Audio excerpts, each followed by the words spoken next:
ತೀರ್ಮಾನ ಯಾವ ರೀತಿ ಇರ್ತದೆ, ಒಂದು ದೊಡ್ಡ ಶಕ್ತಿ ಇರ್ತದೆ ಅನ್ನೋದಕ್ಕೆ ಇದೊಂದು ಉದಾಹರಣೆ ಅಂತ ಹೇಳ್ತೇನೆ.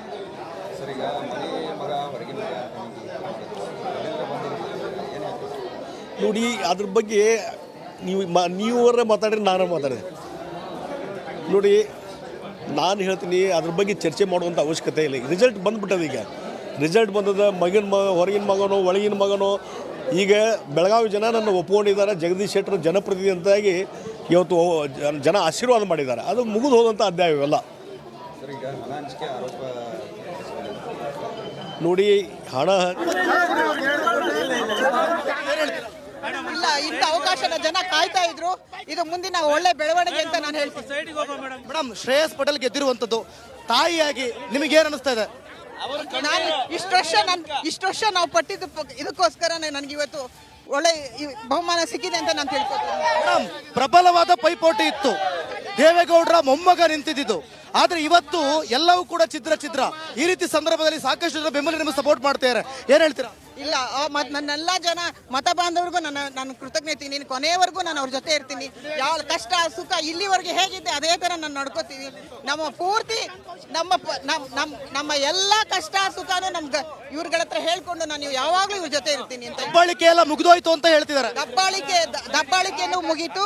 ಹಾಸನ ಜನತೆಗೆ ಸ್ವತಂತ್ರನೂ ಸಿಕ್ತು. Thank you madam.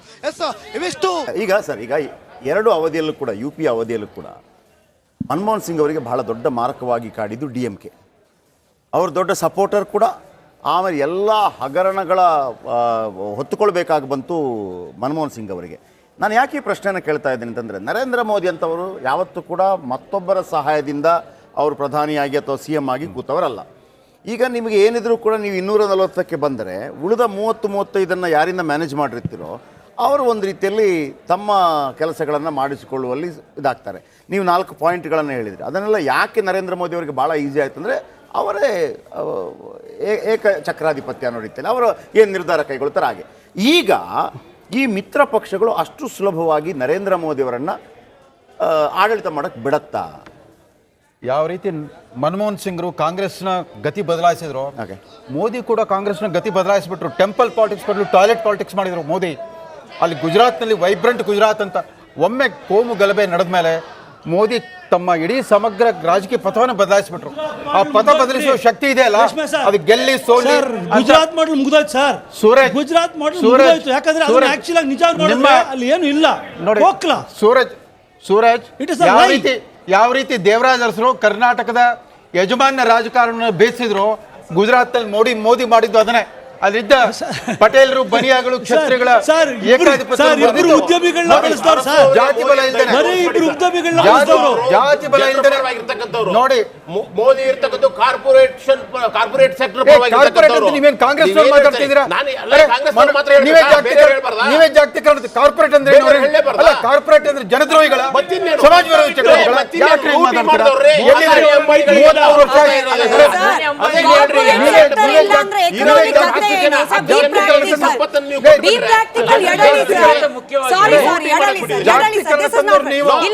Corporate sector ಬೇಡ ಅಂದ್ರೆ ದೇಶದ ಎಕಾನಮಿ ಎಲ್ಲಿಗೆ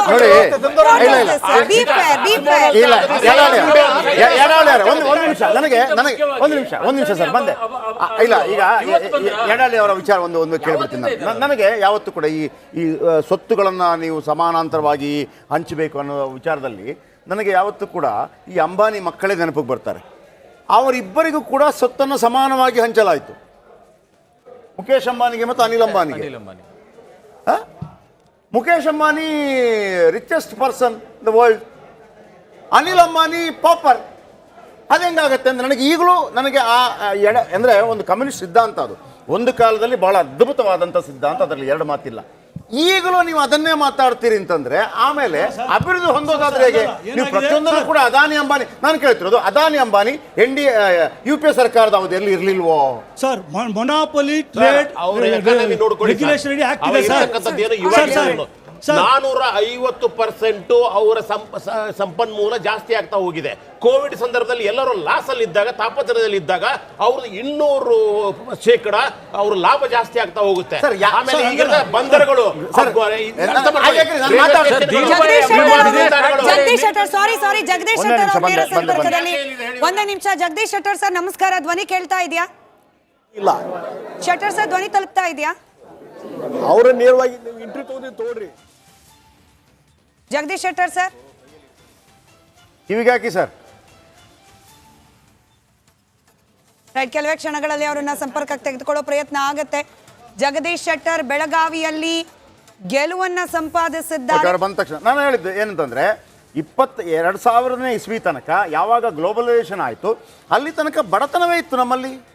ಅದಾದ ನಂತರ ಅದರ ಲಾಭ ಈಗ ನಮ್ಮ ಬೆಂಗಳೂರಿನಲ್ಲಿ ನೋಡಿ ಯಾವ ರೀತಿ ಅದು ಅಭಿವೃದ್ಧಿ. ಪ್ರಕಾಶ್, ತಮ್ಮದೇ ಪಕ್ಷದ ಪ್ರಧಾನಮಂತ್ರಿಗಳ ಹೆಸರು ಹೇಳಲಿಕ್ಕೆ ನಾಚ್ಕೊಳ್ತಾರೆ ಕಾಂಗ್ರೆಸ್. ಮನಮೋಹನ್ ಸಿಂಗ್, ನರಸಿಂಹರಾವ್ ಹೆಸರು ಹೇಳೋದೇ ಇಲ್ಲ. ನಿಮ್ಮ 125ನೇ ಸ್ಥಾಪನಾ ದಿವಸದ ಭಾಷಣದಲ್ಲಿ ಸ್ಕಿಪ್ ಮಾಡಿಬಿಟ್ರು ಸೋನಿಯಾ ಗಾಂಧಿ ಅವರು. 91ರಿಂದ 96ವರೆಗೂ ಸರ್ಕಾರವೇ ಇರಲಿಲ್ವೇನೋ ಅನ್ನೋ ರೀತಿಯಲ್ಲಿ ಮಾತಾಡ್ತೀರಾ.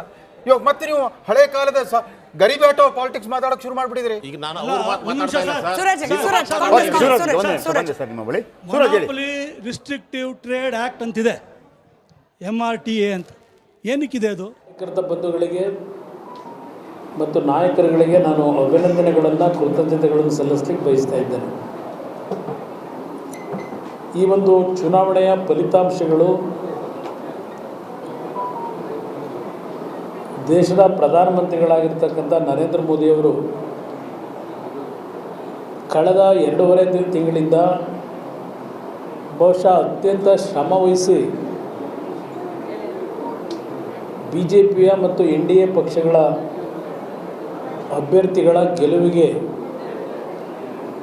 ಅವರು ಪಟ್ಟಿರ್ತಕ್ಕಂಥ ಶ್ರಮದ ಬಗ್ಗೆ ನಾನು ವೈಯಕ್ತಿಕವಾಗಿ ಕೃತಜ್ಞತೆಗಳನ್ನು ಸಲ್ಲಿಸಲೇಬೇಕು. ಎಕ್ಸಿಟ್ ಪೋಲ್ನಲ್ಲಿ ಏನೋ ಒಂದು ಹಲವಾರು ಖಾಸಗಿ ಸರ್ವೆಯನ್ನು ನೀಡಿರ್ತಕ್ಕಂಥ ಸಂಸ್ಥೆಗಳ ಫಲಿತಾಂಶಗಳಲ್ಲಿ ಸ್ವಲ್ಪ ಏರ್ಪೇರಾಗಿರ್ತಕ್ಕಂಥದ್ದು ಗಮನಿಸಿದ್ದೇನೆ. ಆದರೆ ಇದಕ್ಕೆ ಪ್ರಮುಖವಾದ ಕಾರಣ ಚುನಾವಣೆಯ ಒಂದು ಪ್ರಚಾರಗಳು ಪ್ರಾರಂಭ ಆದ ನಂತರ ಹಲವಾರು ರೀತಿಯಲ್ಲಿ ಕಾಂಗ್ರೆಸ್ಸು ಮತ್ತು ಕೆಲವು ಪಕ್ಷಗಳ ಅಪಪ್ರಚಾರಗಳು ಸಹ ದೊಡ್ಡ ಮಟ್ಟದಲ್ಲಿ ನಡೆದಂಥದ್ದೇನಿದೆ.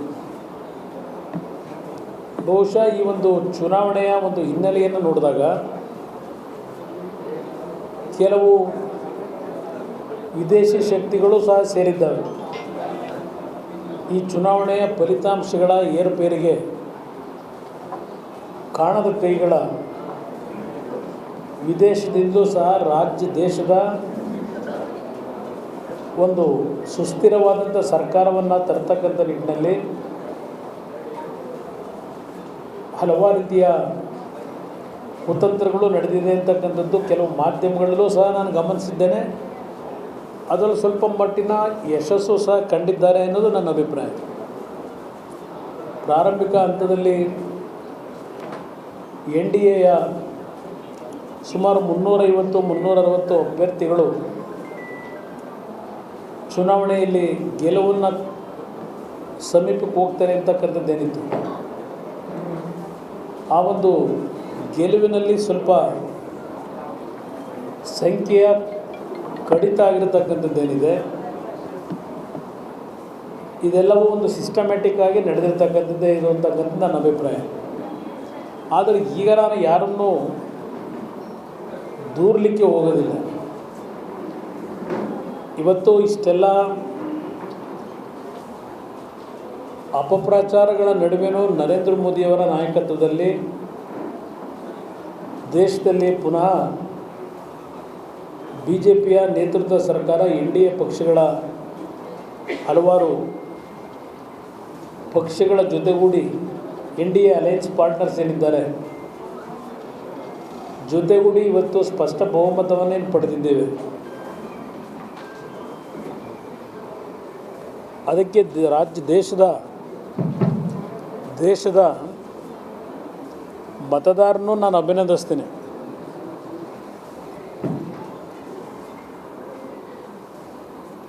ಮುಂದಿನ ದಿನಗಳು ಬಹುಶಃ ನೋಡಿದ್ದೇನಾಯಿತು, ಮುಂದಿನ ದಿನಗಳು ಬಹುಶಃ ಒಂದು ರೀತಿಯ ಸವಾಲಿನ ದಿನಗಳಿದೆ ಅಂತಕ್ಕಂಥದ್ದು ನನ್ನ ಅಭಿಪ್ರಾಯ. ಅಭಿನಂದನೆಗಳನ್ನು ಸಲ್ಲಿಸ್ತಾ ಇದ್ದೀನಿ. ನೋಡಿ, ಹಿಂದೆ ಮೋದಿಜಿಯವರೇ ಹೇಳಿದ್ದಾರೆ, ಆ ರೀತಿ ನಾವು ಹೇಳಿಕೆಗಳನ್ನು ಕೊಟ್ಟಾಗ ಅದರ ಬಗ್ಗೆನೇ ಪ್ರತಿಪಕ್ಷವರು ಚರ್ಚೆ ಮಾಡಲಿಕ್ಕೆ ತಯಾರಿ ಮಾಡಿದರು, ಅದಕ್ಕಿಂತ ಹೆಚ್ಚು ಹಾಕೋದು ಕಡಿಮೆ ಆಗ್ತದೆ ಅಂಥೇಳಿ. ಹೀಗಾಗಿ ಆ ಹಿನ್ನೆಲೆಯಲ್ಲಿ ಒಂದು ವಿಶ್ವಾಸ ತುಂಬುವಂಥ ಕೆಲಸ ಮಾಡಲಿಕ್ಕೆ ಆ ರೀತಿ ಘೋಷಣೆಯನ್ನು ಮಾಡಲಾಗಿತ್ತು. ಎನಿಹೌ ಭಾರತೀಯ ಜನತಾ ಪಾರ್ಟಿ NDA ನೇತೃತ್ವದ ಪಕ್ಷ ಒಂದು ಅಧಿಕಾರಕ್ಕೆ ಬರೋದು ನಿಶ್ಚಿತ, ಅದರಲ್ಲಿ ಸಂಶಯ ಇಲ್ಲ ಅಂತ ನಾನು ಹೇಳ್ತೀನಿ. ನೋಡಿ, ನಾವು ಒಂದೇ ಹೇಳಿದ್ದೀನಿ ಅವತ್ತಿಂದ, ಈ ಸ್ಥಳೀಯರು ಹೊರಗಿನವರು ಅನ್ನುವಂಥದ್ದು ಪ್ರಶ್ನೆ ಇರಲೇ ಇಲ್ಲ. ಅದು ಕಾಂಗ್ರೆಸ್ನವರು ಹುಟ್ಟು ಹಾಕಿದಂಥ ಒಂದು ವಿಷಯ, ಅದು ಜನರ ಮನಸ್ಸಲ್ಲಿ ಅದು ಇರಲೇ ಇಲ್ಲ. ಜಗದೀಶ್ ಶೆಟ್ಟರು ಏನನ್ನೋದು ಇವತ್ತು ಬೆಳಗಾವಿ ಜನತೆ ಗುರುತಿದೆ. ನಾನು ಎರಡು ಸಾರಿ ಉಸ್ತುವಾರಿ ಸಚಿವನಾಗಿ ಕೆಲಸ ಮಾಡಿದ್ದೇನೆ, ವಿರೋಧ ಪಕ್ಷ ನಾಯಕನಾಗಿ ಈ ಭಾಗದ ವಿಚಾರಗಳ ಬಗ್ಗೆ ಧ್ವನಿ ಎತ್ತಿದ್ದೇನೆ. ಆ ಹಿನ್ನೆಲೆಯಲ್ಲಿ ಔಟ್ಸೈಡರು ಇನ್ಸೈಡರ್ ಅನ್ನುವಂಥ ಪ್ರಶ್ನೆ ಇಲ್ಲಿ ಯಾವಾಗಲೂ ಬಂದಿಲ್ಲ, ಜನರಲ್ಲಿ ಅದು ಚರ್ಚೆನೂ ಆಗಿಲ್ಲ. ಅವ್ರು ಭಾಳ ಹಾರ್ದಿಕವಾಗಿ ಇವತ್ತು ನಮ್ಮನ್ನು ಒಪ್ಪಿಕೊಂಡು ಇವತ್ತು ಶಕ್ತಿಯನ್ನು ಕೊಟ್ಟಿದ್ದಾರೆ. ನೋಡಿ, ನಾನು ಯಾವುದೇ ನಿರೀಕ್ಷೆಯನ್ನು ಇಟ್ಕೊಳ್ಳೋದಿಲ್ಲ. ಪಕ್ಷ ಯಾವ ಜವಾಬ್ದಾರಿ ಕೊಡ್ತಾರೆ ಆ ಜವಾಬ್ದಾರಿಯನ್ನು ನಿಭಾಯಿಸುವಂಥ ಕೆಲಸ ಮಾಡ್ತೀನಿ. ಡೆಫಿನೆಟ್ಲಿ ಇವತ್ತೇನು ಈ ದೊಡ್ಡ ಅಂತರದಲ್ಲಿ ನಾವು ಮೊದಲಿಂದ ಹೇಳ್ತಾ ಇದ್ದೇವೆ, ದೊಡ್ಡ ಅಂತರದಲ್ಲಿ ನಾವು ಗೆಲುವು ಸಾಧನೆ ಮಾಡ್ತೇವೆ ಅಂಥೇಳಿ. ಆ ರೀತಿ ಬೆಳಗಾವಿ ಜನತೆ ಆಶೀರ್ವಾದ ಮಾಡಿ ದೊಡ್ಡ ಅಂತರದಲ್ಲಿ ಗೆಲ್ಲಿಸಿದ್ದಾರೆ. ಅವರಿಗೆ ನಾನು ಅಭಿನಂದನೆ